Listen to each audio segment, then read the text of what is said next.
இறை வார்த்தையில் இணைவோம், நம் ஆன்மீகத்தை பலப்படுத்துவோம். கிறிஸ்து இயேசுவில் எனக்கு பிரியமான அன்பு சகோதர சகோதரிகளே, மீண்டுமாய் உங்கள் ஒவ்வொருவரையும் இறை வார்த்தை பகிர்வில் சந்திப்பதில் பெருமை அடைகின்றேன், மகிழ்ச்சி அடைகின்றேன். இன்றைய நாளிலே நம் அனைவருடைய ஆன்மீக சிந்தனையாக கொடுக்கப்பட்டிருக்கின்ற நற்செய்தி வாசகம் லூக்கா எழுதிய நற்செய்தி 4ஆம் அதிகாரம் இறை வார்த்தை 14 முதல் 22 முடிய.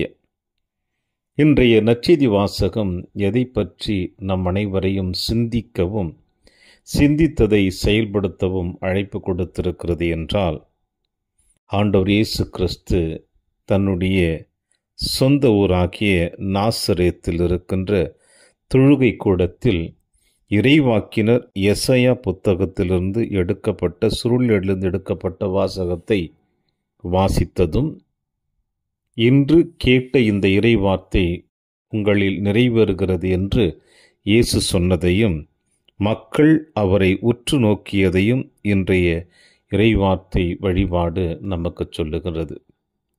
பிரியமான அன்பின் சகோதர சகோதரிகளே, இறைவார்த்தை பகிர்வு என்பது ஒரு தனி ஆசீர்வாதம் பெற்றது என்பதை நாம் அறிவோம். இறைவனுடைய வார்த்தையை போதிப்பதும் அதை நம் வாழ்வில் கடைபிடிப்பதும் என்பது நமக்கு இறைவன் கொடுத்திருக்கின்ற ஒரு பெரிய வரப்பிரசாதம்.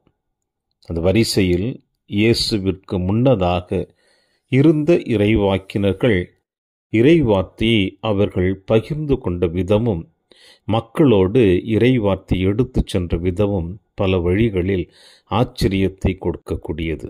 ஏனென்றால் இறைவார்த்தை பகிர்வு என்பது ஒரு சாதாரண விஷயம் அல்ல.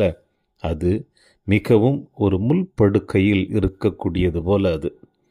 ஏனென்றால் உண்மையை உரைக்கச் சொல்ல வேண்டும், நீதிக்காக போராட வேண்டும்.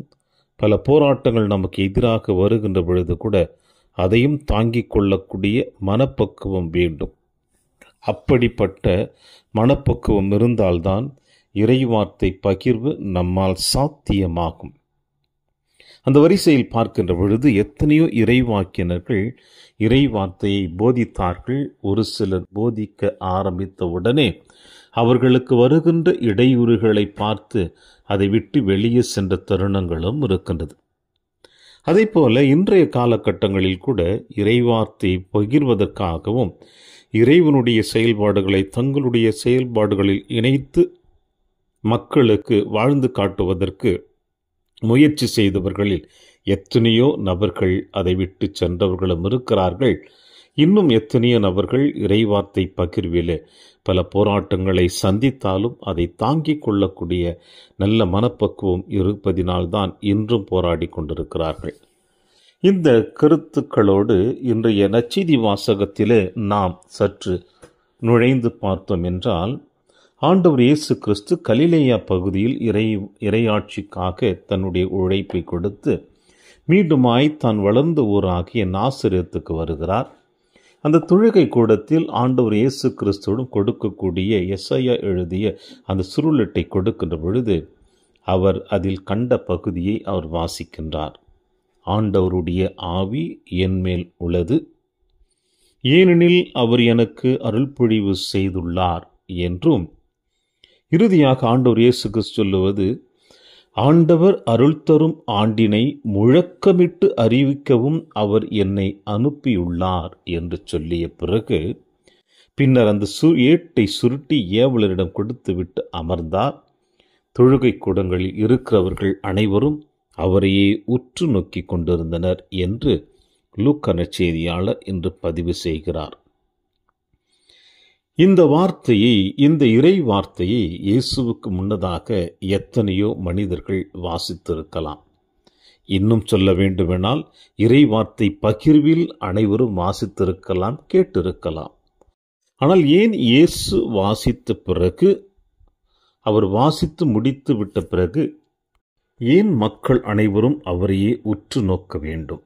பிரியமான அன்பின் சகோதர சகோதரிகளே, ஒரு சிலர் புத்தக வாசிப்பு, மக்கள் மத்தியில் வார்த்தைகளை அவர்கள் வாசித்து காட்டக்கூடிய விதங்கள், கவிஞர்கள் தங்கள் வார்த்தைகளை மக்கள் மத்தியில் எழுதியும் வாசிக்கின்ற பொழுது, அவளுடைய உச்சரிப்பு இதை அனைத்தும் கேட்கின்ற பொழுது, ஒரு சிலருடைய வார்த்தைகள் வெகு விரைவாக மக்களுடைய மனதில் பதிய வைக்கப்படுகிறது. அப்படி பதிய வைக்கப்படுகின்ற பொழுது உடனடியாக அவர்கள் அனைவருமே யார் இந்த மனிதன் என்று சற்று புருவத்தை உயர்த்து பார்த்த தருணங்களும் இருக்கின்றது.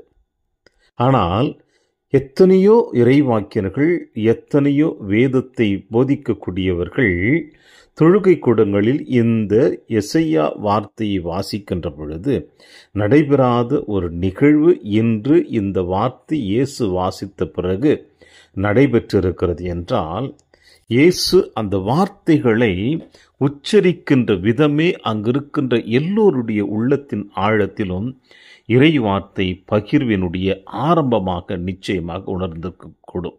ஏனென்றால் இதே தொழுகை கூடத்தில் எத்தனையோ நபர்கள் வாசித்திருந்தாலும் அதையும் தாண்டி இயேசுவினுடைய வாயிலிருந்து வருகின்ற அந்த ஒவ்வொரு வார்த்தையும் உடனடியாக எல்லா மனிதனுடைய உள்ளத்தின் ஆழத்தில் ஒரு அதிர்வலைகளை ஏற்படுத்தியதினால்தான் அவர்கள் அனைவருமே இயேசு அமருகின்ற பொழுது அவர்கள் அவரை உற்று நோக்கினார்கள். ஆனால் ஆண்டவர் இயேசு கிறிஸ்து இறுதியாக இவ்வாறு சொல்லுகிறார். தன்னை உற்று நோக்கி எல்லாரையும் பார்த்து சொல்லுகிறார், நீங்கள் கேட்ட இந்த மறைநூல் வாக்கு இன்று நிறைவேறிற்று என்று தெளிவாக சொல்லுகிறார். பிரியமான அன்பின் தேவ பிள்ளைகளே, இப்படி இயேசு சொல்லுவதன் காரணம் அவர் எதற்காக வந்தார் என்பதையும், எசையா இறைவாக்கினுடைய வார்த்தை அவர் உச்சரிக்கின்ற பொழுது அவருக்குள் செயலாற்றப்பட்டதையும் உணர்ந்து மக்கள் மத்தியிலே தன்னை முழுவதுமாக அவர் அறிமுகப்படுத்துகிறார், நான் யார் என்பதை. பிரியமான தேவ பிள்ளைகளே, இன்றைய நற்செய்தி வாசகம் எசையா இறைவாக்கினர் எழுதியது ஆண்டவர் இயேசு கிறிஸ்து கொடுக்கப்பட்டது போல நம்முடைய வாழ்விலும் இறைவன் நமக்கென்று வகுத்து வைத்திருக்கின்ற எத்தனையோ செயல்பாடுகள் நம்மிடம் பல முறை கொடுக்கப்பட்டிருக்கலாம். ஆனால் அவை அனைத்தையும் இனம் கண்டு அதை தம்முடைய வாழ்விலும் பிறருடைய வாழ்விலும் பயனடையக்கூடிய அளவிற்கு அதை நாம் கொடுத்திருக்கின்றோமா என்று சிந்தித்து பார்த்தோம் என்றால் நிச்சயமாக நமக்கு கிடைக்கக்கூடிய பதில் என்ன என்பதை நம்மால் உணர முடியும்.